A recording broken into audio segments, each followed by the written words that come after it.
Biz bugün Şaban yolunun şəhidlər xiyabanına gəlmişik. Şəhidlərlə də eləmək. Bu kompleksi burada yaradanlara darım bildirmək istəyirəm ki, həqiqətən də sağ olsunlar. Şəhidlər barədə çox gözəl fikirlərə düşüblər və burada belə bir kompleks yaradıblar. Bu işdə kimlərin əziyyəti olub, onlara uzun ömür can sağlığı arzulayıram. Çox sağ olsun. Biz şəhidləri tanıyaq və tanıdıq təşəbbüs qrupunun adından onlara öz minnətdarımızı bildiririk. Əziz həmvətənlər, bizim bura gəlməkdə əsas məqsədimiz ondan ibarətdir ki, istər 1-ci Qarabağ müharibəsi, istər 2-ci Qarabağ müharibəsində şəhidlərin adlarını əbədiləşdirmək üçün biz təşəbbüs qrupu olaraq onların haqqında qələmlər, kutular və bayraqlar həkk elətdirib İstiqlal Muzeyində onların adlarını əbədiləşdirmək istəyirik. Bununla bağlı biz keçən illəri oktyabr ayından bütün rayonların icra başçılarına müraciət eləmişik ki, o muzeyin yaranmasında bizə dəstək olsunlar.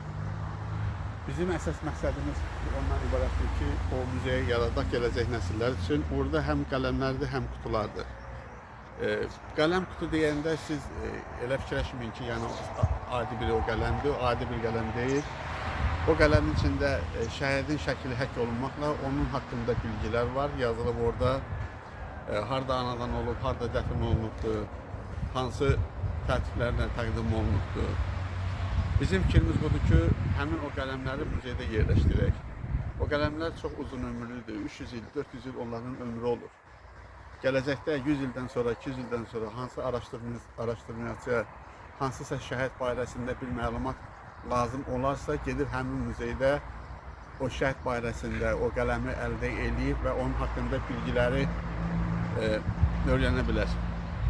Bugün də bizim bura gəlməyimiz ondan ibarətdir ki, indi gəlmişik icra hakimiyyətinə, yəni biz o məktublarımıza cavab olaraq istəyirik ki, onlar bu muzeyin yaranmasında bizə köməklik eləsin. Bu şəhidlərlə bağlı bu bizim milli məsələmizdir. Bu tək icra hakimiyyəti deyil, iş adamları da, imkanı olan iş adamları da bu işdə bizə dəstək olmalıdır. O şəhid adı elə bir addır ki, yəni ona hər kəs yüksələ bilmir. Sağ olsunlar, onlar da canlarından keçiblər bizim bugün firavan yaşamağımız üçün, evlatlarımız üçün, nəvələrimiz üçün, gələcək nəsillər üçün. Bizim də çalışdığımız ondan ibarətdir ki, bu muzeyi yaradaq.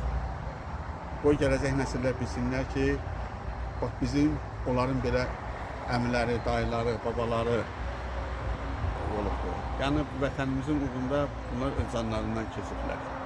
Biz xahiş edərdik ki, tək icra başçısı yox, elə iş adamları da bizə bu işdə dəstək olsunlar.